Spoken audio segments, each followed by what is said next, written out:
9 in italiano, inglese, storia, scienze, disegno e storia dell'arte, 8 in latino, filosofia e ginnastica, 10 in condotta.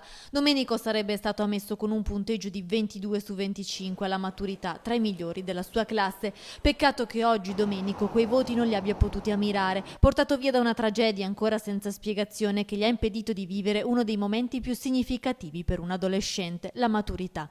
Ad un mese esatto dalla sua morte non c'è nulla che possa far sorridere guardando i tabelloni con i voti così alti. Di solito si esplode in urli di gioia. Oggi al liceo Nievo però non è avvenuto niente di tutto ciò, solo silenzio e una verità ancora lontana, molte incognite e poche certezze.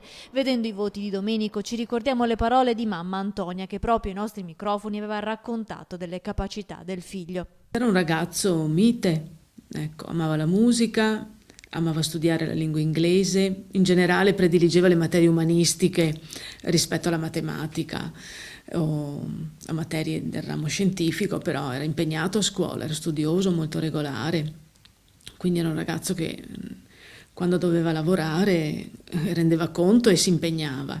Mamma Antonia e papà Bruno che ieri sera hanno ricordato il figlio con una messa nella chiesa di Altichiero, la prima occasione per rivedere i compagni di classe di Domenico. Poi alle 21:30 hanno acceso un lumino in terrazzo. Oggi dovrebbe essere arrivato in città per ascoltare i ragazzi della quinta E del liceo Nievo anche l'avvocato della famiglia Marantonio. I ragazzi sono stati tutti ammessi agli esami con voti buoni, anche se per 10 su 22 spicca l'8 in condotta.